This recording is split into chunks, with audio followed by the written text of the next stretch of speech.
record it actually. Okay.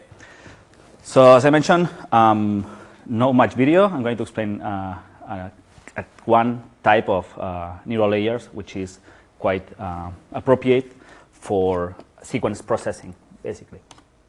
So first, I'll acknowledge Santiago Pascual and Marta Ruiz, who have helped me in preparing this module.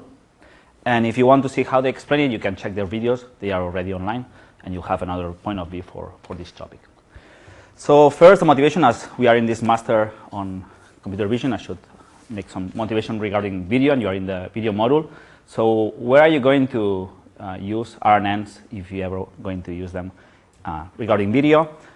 So far, you've studied how images in neural networks are typically processed with convolutions, with convolutional neural networks, and hope you've seen some of these architectures. You know that you can understand convolutional networks as feature extractors. So normally you train them for some tasks, but you may just not look at the final output, maybe just take the output to some layer and use these features to solve other tasks. Okay? So one thing that you can think about is you have your video frames, you feed them through a convolutional network, you obtain some features, and then these features, that's what now we're going to use something with them. Okay? In particular, we're going to feed them in another type of network called recurrent neural networks, or you can think that's one option.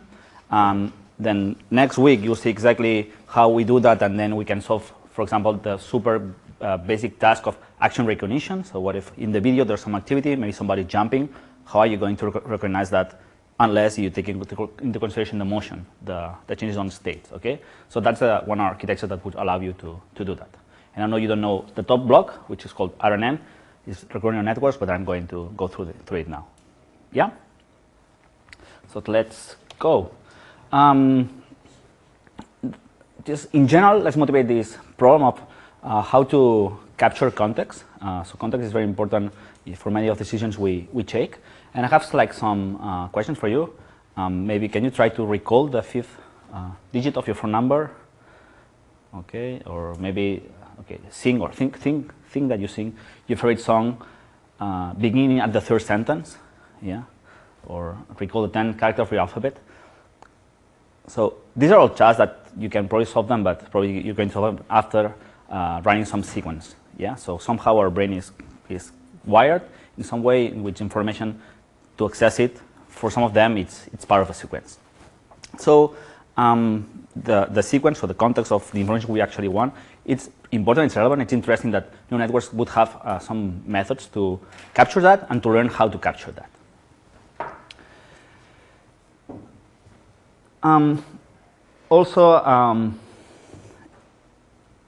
It will be also desirable, as that's what the final idea, that apart from having the context, that we know the order, somehow the order of the sequence. So that will be also interesting feature. So let's go now for a much more specific problem. Just consider that you're processing a time series, so one-dimensional signal like this one, and you take what you know so far from neural networks, from multi-layer perceptrons, let's say, because that's all but that's what the obvious option that we have.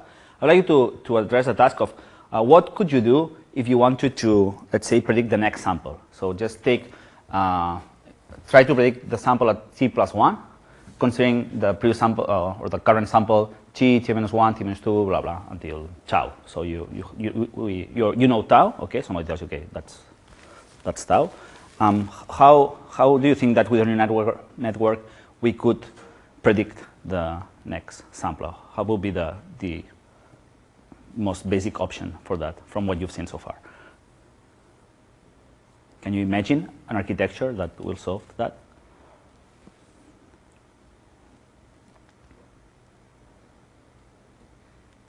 So you have tau values and you want to predict something. What could you do? The most basic thing. Oscar, yes? Try to fit some kind of line or polynomial or something like that. With neural networks?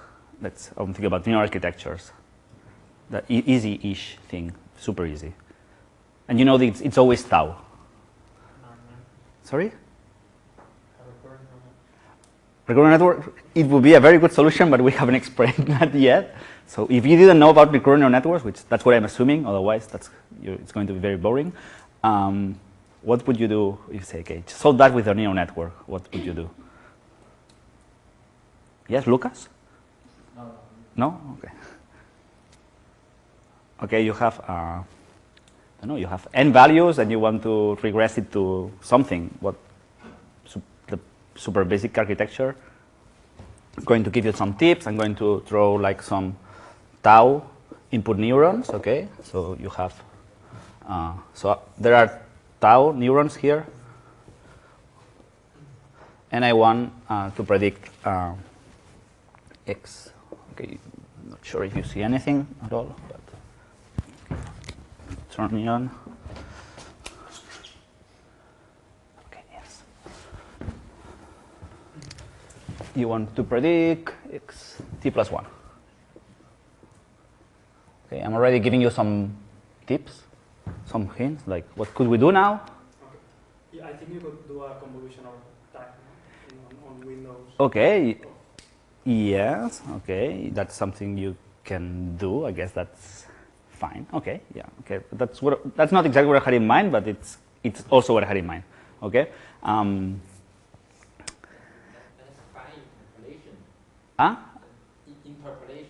Interpolation.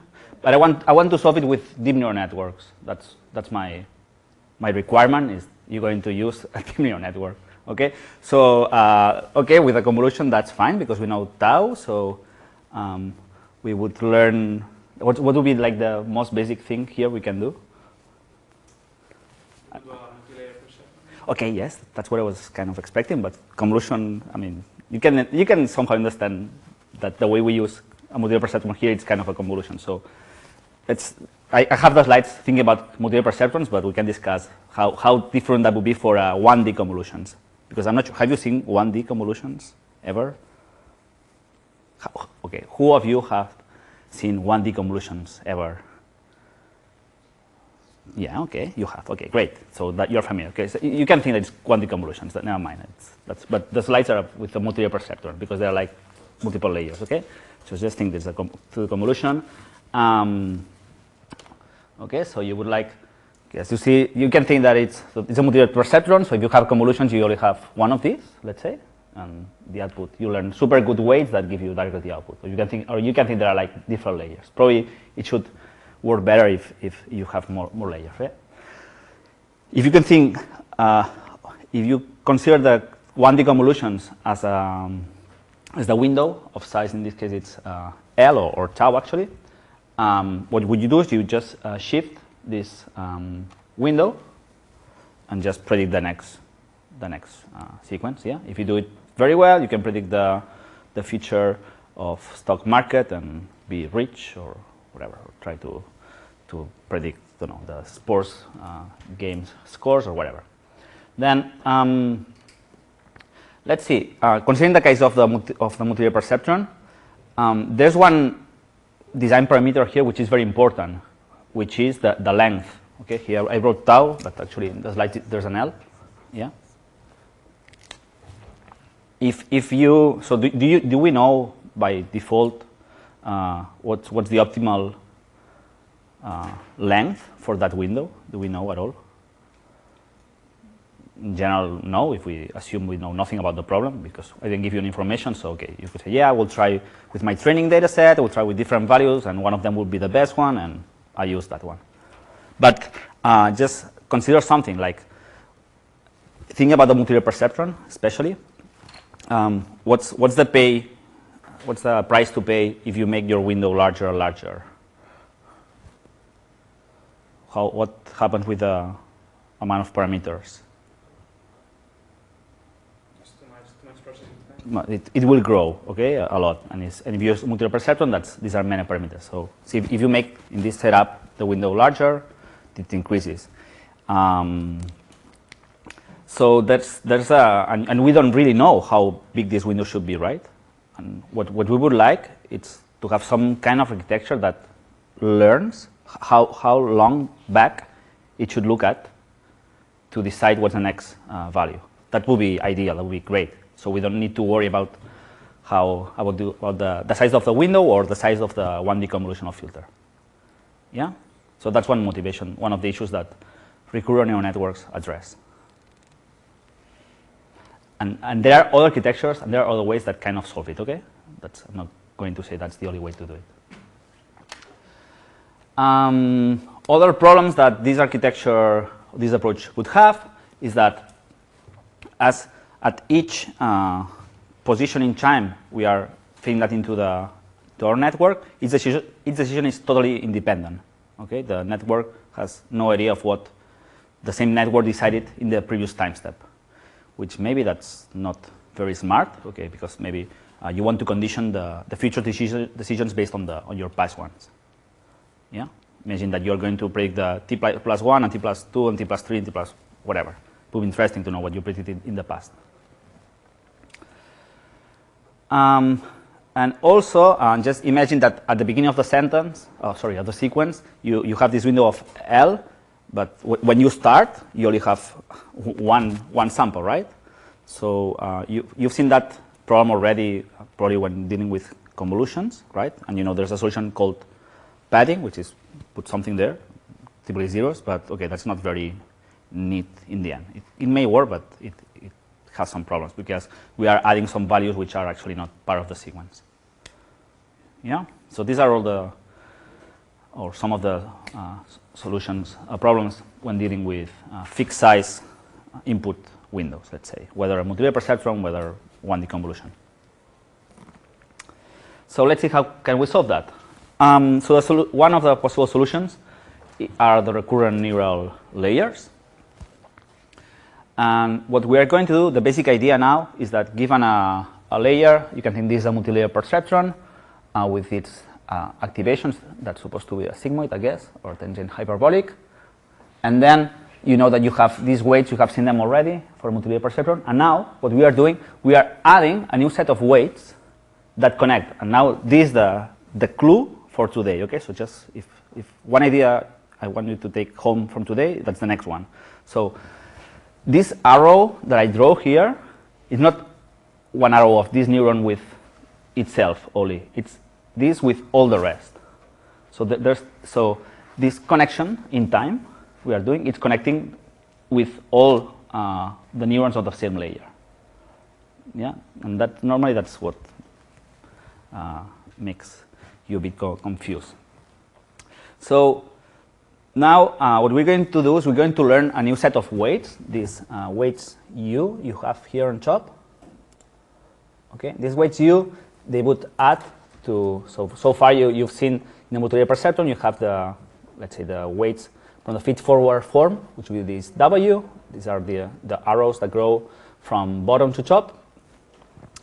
So you multiply in this case to the input, the X at time step T. And now we have a new set of weights, U, that connect the hidden state at time step T with itself in the previous time step. Yeah, and the bias is the one that it's typically that it's always there. So that's the novelty. That's the recurrent neural network. That's the new parameters that we will need to learn. Yeah, that's all. Now we can make it as much complicated as you want, but that's the basic idea. Yeah. You can understand somehow that the now as this hidden layer, of course you could have recurrent layers in as many layers as you wanted. Okay, I'm focusing on one, but you could have as many as you wanted. You can think that now the hidden state or the values, the output values of this layer, it can be understood as a volatile memory. So it's a kind of a memory. Now it has the potential to remember what it has seen in the past, at least, which before it didn't. Okay, it's not that obvious how it memorizes things, but there's a possibility, there's a chance now.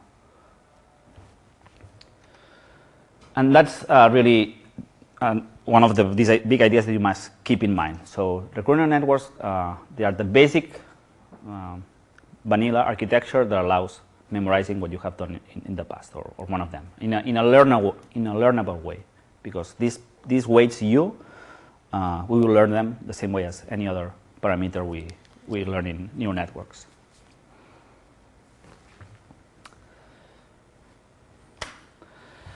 If we look at in terms of parameters, what's the price to pay? Because okay, good. Now we have our layer. When we add the recurrent, see, it can remember. It has the potential to remember what it has in the past, but there's a price to pay, and this price to pay is in more parameters. Yeah, these more parameters. Here I'm just doing the computation of how many parameters you would have in a layer. You would have the classic number of parameters of W, which would be the number of inputs with the number of units in this neuron. So you just multiply them, number of inputs with number of units. At this first term, you have the bias, which there's a bias in each unit, so number of units. And now, as there's this other connection that I draw one arrow, but there should be many. Okay, there are and number of units per number of units, because I'm connecting each of them in the past with each of them in the current state. Yeah, clear? So one more idea is like when we add recurrency into a layer, that's going to be more parameters. Yeah, so at least you have a larger memory footprint and some more problems that are coming now.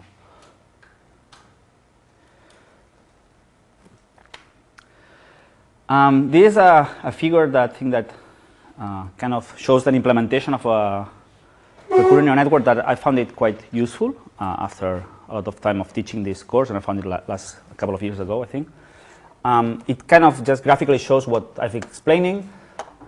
You would have, imagine that you need to really implement it, a recurrent layer. How would you do it? So you would take the input. In this case, it's three dimensions. And then you have a recurrent neural network with 2 neurons in this example. Yeah, and as it has 2 neurons, there's a hidden state from the previous time step. So if you want to compute the next hidden state, what you're going to do is you are going to, let's say, from the green balls, that will be like the feed-forward part of the network. So each of these lines corresponds to a parameter you need to estimate, and you can think it's like a concatenation, and this makes sense because later I'm going to explain more complex architecture. That's going to be very useful. Okay, maybe you say, okay, why he's making things so complicated now? But I think now it's easy to understand this with what you've seen in the past. Yeah, you can think that what you're doing now is you are concatenating that these weights that are outputs from the green balls. They are the W's here. These are these W's, and the other edges that output from the red ones, these are the U. Yeah. So then you would, let's say, take the input, take the previous hidden state. So this green part corresponds, green is X. The red part is the previous hidden state, and then you compute all the cross products. The T here, it corresponds, it means there's a tangent hyperbolic activation. It can be any activation. There's transparent of the kind of activation that you do with the idea of recurrency. And with that, that's a new hidden state, right? Yeah, clear? So later I'm going to make this much more complicated to explain other architectures. If you, okay, that would be like the animations, right? So you start with the input, the hidden units. You can think, if you want to implement it, you concatenate them, and you do all the products and sums. Good. Now let's go for what in some cases that confuses you a lot as well, which is that as recurrent neural networks normally, or their main purpose is to process sequences of data points. Normally, we don't have this, let's say, frontal view of neurons that we are used to when looking at multilayer perceptrons. Yeah. So far, you've seen multilayer perceptrons mostly like this. Yeah, from frontal view, this would be like UPC's logo. Yeah. So. But normally, when you read papers on recurrent neural networks, you don't look at the networks in this way, but you have a rotation. You look at the neurons sideways. So that's what you normally see. And when you see this, so this would be like if you have the UPC logo from the side, you would only see like these 3 balls. But there are, so behind each of these blue balls, there are 2 more. Yeah? And always remember that. Always when you start seeing graphs on recurrent neural networks like this one, on RNNs like this, remember that behind each of these neurons, there are many more. Yeah? So I do this rotation. Normally you call that that's the unfold. So here time would be against the screen. Here time goes from left to right. So let's say this would be like the input at t plus 1, t plus 2. Yeah? And this weight, you see, W2. So that's W2. That's always the same weight. That would be the weight. That would be the U from the previous equations. That's the one that's connecting the neurons of the hidden state with themselves. Yeah? Are you ready for this? Because now most of the visualizations will be with the arrow of time from left to right. Okay, so now here you have the frontal view unfold. So now here from left to right you have the chime. And that gives you, this should give you now the idea, and that's the other important idea, especially when doing training, that now we have another type of depth. So far, you've studied deep neural networks in terms of, okay, I have my layer of neurons and I stack another layer on top, another on top, another on top. So the way they are more and more, and then they are deep, and at the end of all these layers, there's some output which is useful for us. Yeah? And you did backpropagation through on this dimension, on the depth-wise dimension. But now, as we have chime, we have kind of another dimension in which information flows. And in a few slides, you'll see that when we do the training, now we have another dimension in which gradients propagate, which makes things quite more complicated. Yeah, so now you have this extra temporal depth. So in this figure, so that will be like classic frontal, unfold. From left to right is time. So from bottom to top, that would be like the classic depth you know about. From left to right, it's the temporal depth, the new one that we have. Yeah, so and everything that you know about backpropagation applies here. You will also need to backpropagate gradients through this new dimension.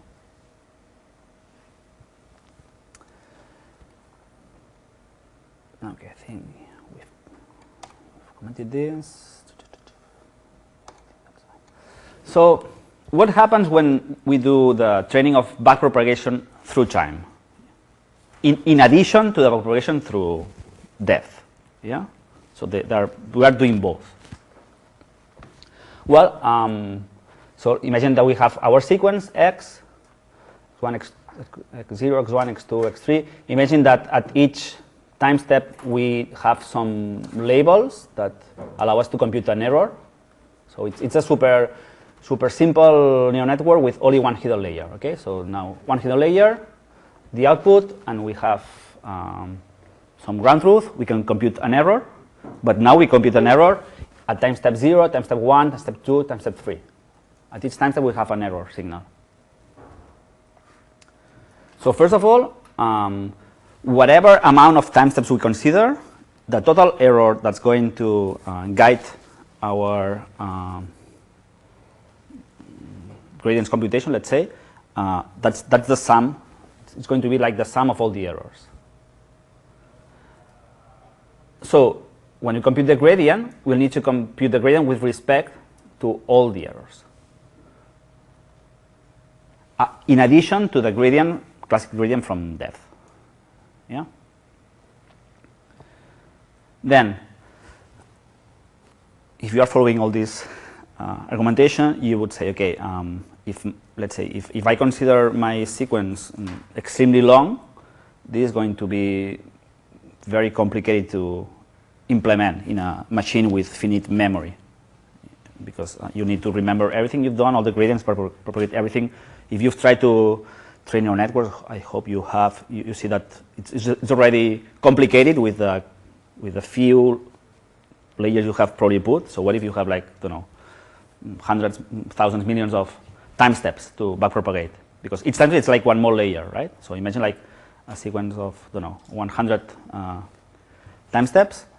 it will be like 100 layers, which is tricky to train a net with 100 layers. So in practice, and now that's what you will not like, but that's how things work. In practice, what you do at training time, you truncate the length of the sequence. So you'll see always that there's a parameter at training time that would say, okay, I know that this should be infinite, but it's not going to be infinite. Just consider this whatever amount of time steps in time. So in Keras, for example, there's a parameter. If you look at the documentation called SQL length, I'm not sure if any of you know what happens in PyTorch. I didn't look for it, but each framework, when you use recurrent layers, there's a way to indicate how many time steps it should consider to compute the gradients. Yeah, and you will need to set that and keep that into account. Like, okay, in theory, it should be able to remember everything. And at inference, there's no problem, but at training time, I mean, at inference, it just forgets about what it saw in the past, and that's it. But at training time, when computing gradients, we take a small window there. Yeah, and it's going to be a parameter you need to set yourself. And the larger, the more memory it will take. And as you probably will not have much memory, it will not be very large in general.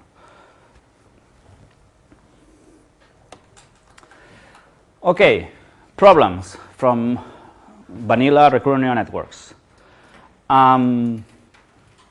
It is true that these architectures, they have the potential to remember the hidden steps in, let's say, let's forget about the implementation now, okay? Let's imagine that we have infinite memory in our GPU, but so they have the potential to remember all the previous hidden states.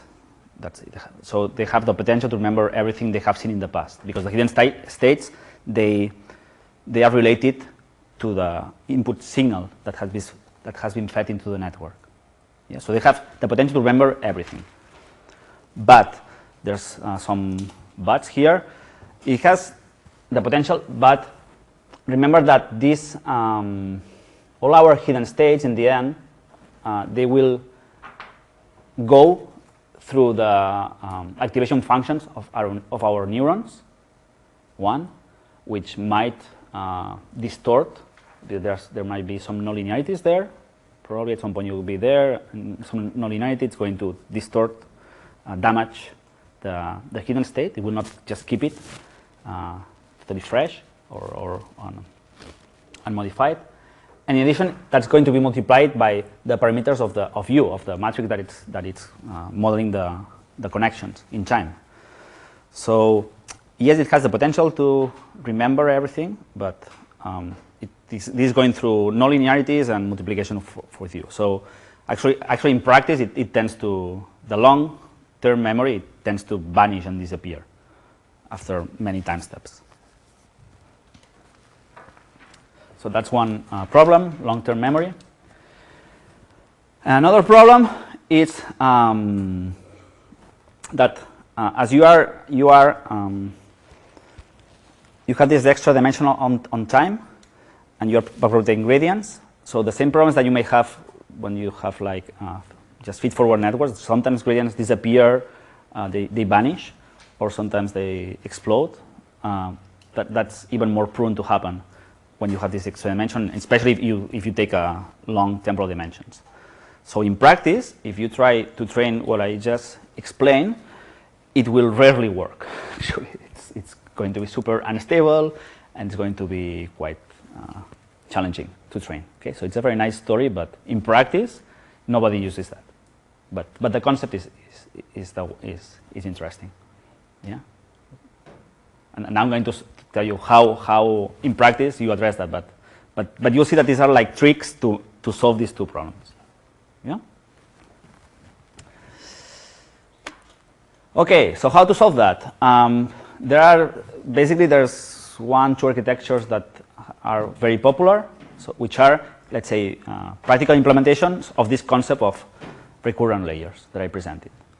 So the most popular one, it's called long short-term memory. and it's been there since 1997, so quite a long time, more than 20 years. Actually, so it was proposed by Sepp Hochreiter and Jürgen Schmidt-Huber. Jürgen Schmidt-Huber is one of these scientists that has contributed a lot on deep learning, and if you follow Twitter or you are up to these discussions, you see that it's very controversial, that he claims that some of the contributions from other authors they actually also proposed them, that they didn't cite him, and there's some discussions there. I invite you to know everything, so if you click here on the orange box, you'll see most of his claims. But basically, he argues that while most of the fame now is for Geoffrey Hinton, Joshua Bengio, and Jan LeCun, that he and his team also had interesting contributions. I think that nobody argues that he was one of the main contributors to LSTMs, which is these long short-term memories that I'm working on, that I'm presenting. And actually, there was this conference, NIPS, nowadays called NeurIPS, but in 2016 it was held in Barcelona, and that day he gave this talk with a crowded room, people in line, and I managed to get in, but we had to be there in line for a long time. In a conference, that's very weird, okay? Normally, you don't go to a conference and you are in a line to get into a talk, okay? So it was kind of, there's a lot of hype. Security guards at the door because people wanted to enter when there were no more seats, so there was a lot of expectation because, again, he's a good researcher, he's a very good researcher, and also controversial. And that year, he said, okay, I'm here, 2016, I'm celebrating the 20 years of the long short-term memory, okay? And now, finally, somebody's paying attention of what we proposed at that time, which is kind of a similar, I shouldn't say claim, but that has happened for many scientists who, for a long time, were working on deep neural networks, that the community vision didn't pay attention to that. Jan LeCun was rejected one after time from CPR, right? And I remember when he came to give a keynote, say, okay, yeah, good. No? So after all these years, now you invite me for a keynote. That was kind of the first thing that he said. That he was kind of also one of from that perspective on that, and I guess that he was happy to see that now his PhD student at that time and himself, they proposed LSTMs, and now this tool is used by all industry basically to process sequences, or in many cases, okay, because now there are other options, okay, but at least in 2016, most people were using LSTMs. Now there are also many interesting works with, with just attention or convolutions, but let's focus on LSTMs and explain what it's like. Okay, so now maybe you understand why I was spending so much time earlier presenting this graph on RNNs. So now you have that same graph, but now explained for LSTMs. So I have a few slides. So if you don't follow, if you don't understand this one, I'll go for I have other graphical representations. So now again, the same thing. We have the input and we have the hidden state in the previous time step. That's the same. Yeah, same sizes. So we start with concatenate, and now instead of having just one multilayer perceptron, we have 1, 2, 3, and 4, which is new, right? What would be like the one that we saw earlier? It's this one, the one that has a T. As I told you, that's the tangent hyperbolic. That would be like the normal one. But there are like 1, 2, 3 more that they are called the forget gate, input gates. In this graph, they consider both of these input gates because they kind of get connected. They affect how the input goes through this. Okay. Anyway, 3 gates: forget gate, input gate, and output gate. Yeah, and that's why there's let's say the regular recurrent layer will be this one, and 3 gates. So LSTM, it's regular 1 and 3 gates. So what do these gates do? So these gates, they kind of control how memory, that in this work it's called cell state. That's what you have here on top. This cell state was not in the vanilla RNN, in the previous one. Yeah, and you can think that you can just think that it's kind of a memory, this volatile memory, but now it's more protected. It's not just the value of the hidden layer. Okay, it's something else. What we do with memories, so we can delete contents from memories, and that's what this gate does. So this gate, it's telling you, like, based on the hidden state on previous state and the current input, I can decide to modify the cell state with a multiplication, to delete, it's called forget gate, so forget some stuff from the past. That's its role. This other gate, you can distinguish the gates because there's an S, which stands for sigmoid activation, and I think that's why we have the T just to make it different from the S, but it could be any activation. Okay, so we have the S. So another input gate that will tell you, okay, so the output of the, let's say, the response to the current input of the basic recurrency, how much it should enter into the memory. So that's the input gate. So this gate is, again, here it's multiplying. The gates multiply. So the input gate is multiplying, let's say, the output of the current of the proper recurrent layer from the one that you saw earlier. So it multiplies, so it tells, okay, how much we're going to put in the cell state, and then so you add the result is added here. And after that, the cell state just goes to the next time step. There's no change. There are no more changes in the memory. So you decide how much you want to remove and how much you want to add, based on the current input. And there's still this part that what it does is there's still another nonlinearity, and this one is governed by the output gate. So the output gate, it's telling you how much of the cell state. So yeah, it will tell you how to compute the next hidden state based on the contents of the cell state. So it just propagates the hidden state for the next time step. Yeah, and that's called the output gate. So now, instead of having, let's say, the extra parameters of the recurrency, which in the end they were the ones that were connected, in this case, to these red balls, to these red neurons, not only we have these parameters, but we have also all the parameters for all the gates. So that's much more parameters than the classic feed-forward network. Yeah?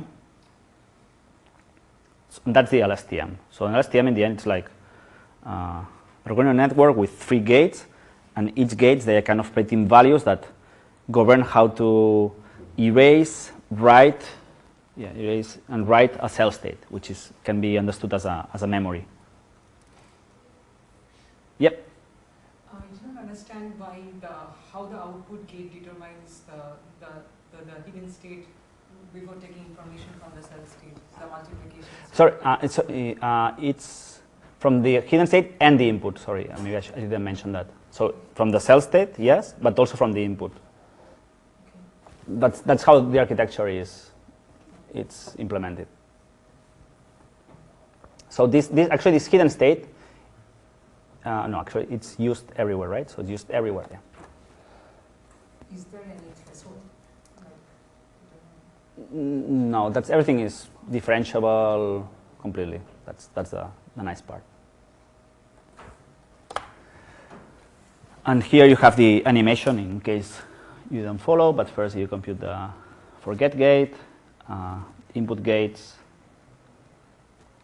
you update the cell state, and now with the output gate you decide how much goes to the next time step. Then same story, but with other figures that I used to have, and actually many people use them, from Christopher Olah, which is he's a very good scientist and also very good at communicating, at explaining concepts. He has so many super nice blocks and visualizations to explain all these deep neural concepts. So at that time, he had this alternative representation, which you have the input, you have the hidden state from here. You can see here the 3 sigmoids for the gates, the tangent hyperbolic. I think this is the tangent hyperbolic inverse, I think, and the forget gate. And these are the sigmoids. You know what the sigmoid is. And that at each gate, what you do, you are concatenating the input with the hidden state and timestamp. But you've seen that. I think that if you've seen the graphs earlier, now it's easier to understand the formulas. That will be the formula for the forget gate, with a formula for the input gate, in contribution to the stealth state, which will be like the classic neuron. And that's how the cell state is updated, the output gate, and the output gate, and how the next hidden state is computed. And as it's going to be different time steps, so that's going to be, let's say, repeated. You can think it's repeated across time in the temporal dimension. Yeah. Then, as I already mentioned briefly, now we have not only, so the amount of parameters now, it's increased not only with the product of the number of units, the product with the number of units, but now we have like everything, number of inputs, number of units, and the bias. So this would be like the feed-forward network, the recurrency, and the bias per 4, because we have these 4, the 3 gates and the recurrent layer. Then there is an alternative layer called gated recurrent unit, which is quite similar in spirit, but it has 1 gate less. And if you wonder if that's better or worse, maybe it gets a bit better, but there's nothing huge. So I guess the best thing you can do is try with both for your problem. Okay, it's not conclusive. You can find works using both or the other, and I guess that they tested with both. And here you have the graph, but I think it's enough. Okay. Oh, okay. That slide was just to finish. I know that this computer vision course, but I think it's good, especially the way things go, that you have some ideas of what's beyond vision. And this topic is quite good for doing that, because actually recurrent neural networks did not become popular from vision at all, right? I think that nowadays, if you open your mind to other modalities, which I suggest that you do, at least there are problems like language, like speech, like audio, that are being treated with almost the same tools, or same tools that we are using in vision. This means, which is pretty cool, because for the first time these communities we are speaking a lot between us, and that allows us to make super cool projects. So one way that I invite you to think about, and you'll see this slide, I think, in a few more lectures, is that now the way to understand neural networks is that we have encoders that learn some representations, and these representations, they can be decoded in another type of media, right? I know that so far you've just look at vision, but you can do the same thing with other modalities. And I'll give you like some examples based on recurrent neural networks.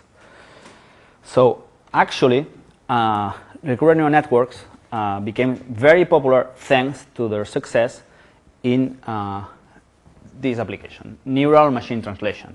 Okay, how does this work? So neural machine translation, it's this task in which you go from one language to another. Yeah, in the most basic setup, you have a very large corpus, a very large data set, parallel, in which you have sentences in one language, source language, and then the corresponding sentence in the target language.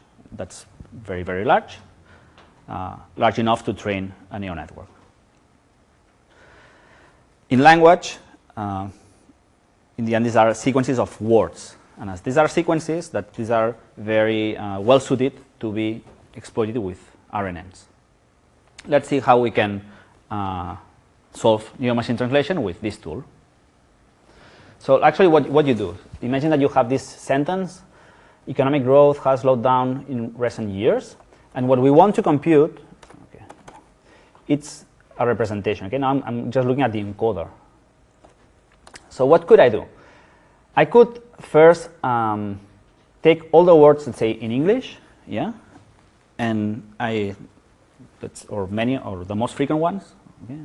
Let's say that they 5,000 words in English, yeah, and I take a vector of 5,000 positions and I assign one position for each word, yeah.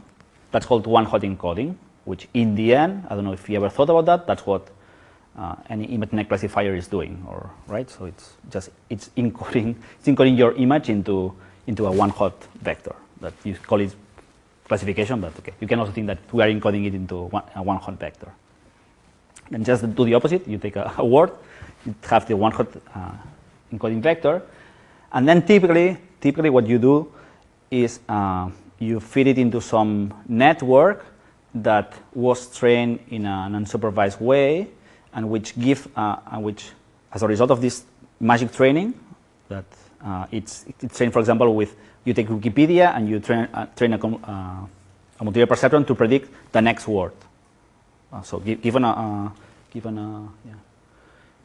word, let's say, and it's not exactly like this, but let's say given the last three words, predict the fourth, for example. So you put some context and you ask the network to predict the missing word.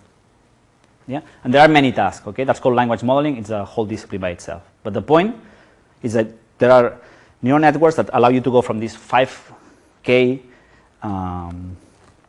vector to something much more smaller dimension. Okay. So that here it's noted as continuous space word representation. So that will be this vector. Okay, and this vector is now finally what we can fit into a recurrent neural network, LSTM, GRU, or whatever. Okay, here we make it easy. We just put one ball, vanilla RNN. But in practice, you'll need to put an LSTM. Yeah. So what can we do? We can have our RNN. Remember that behind this neuron there are as many as we decide, because again, it's a neural network. You decide how many neurons you want, and we just feed each word. So these are called word embeddings actually normally. So you feed all of them for all the sentence, and at the end, you look at the state of this hidden layer that has an output that has the potential to take into account all the previous outputs. Okay. So it has problems, but that's the idea. Yeah. So you have a vector that has the potential to represent the whole sentence. So we have what we wanted, which is a representation. So we have a sentence, and we have one vector that represents that sentence. So what can we do now? So we can take the representation and say and train a neural network that's going to decode. So given the representation, decode. So give the representation, encode it from English to the representation. Now maybe you can decode. You want to decode it to French. And now, so you feed the representation into another neural network that is going to predict the first word of the sentence in French. Then this prediction will be, okay, this prediction is here because this, like soft prediction, you take the maximum, you feed the maximum into the next state, you have the hidden state that it's updated with the weights that we learn, and we predict the next word. So here, first word is la, second word croissants, third word economic, yeah, and we just keep predicting words. Normally, always, there is a special word that's called, could be called end of sentence. Say, okay, it's over. Sentence is over. Yeah, and this is the most basic solution for neural machine translation. So we go from one text from one language to another, yeah, following this idea of encoding decoding. What else can we do? We can encode speech, right? Speech are also time series, and nothing prevents us to, there's the potential to encode sequences of speech. Okay, I just make these comments because it's not as easy as I'm telling it. Okay, it's a nightmare to do that, but okay, the concept is. I just want to tell you that with RNNs we can encode many multimedia signals, and it has been done. So there are work with speech. There are also works that encode speech words that decode speech, so they generate speech. Okay, there's something. Okay. And if we can encode and decode the speech and encode and decode text, we can solve one of these basic tasks, which is called from speech to text. That's automatic speech recognition. Yeah, we can take the speech, and they have their own representations. You feed that into an RNN, and the RNN will predict sequences of words. So we have the transcriptions of the spoken words.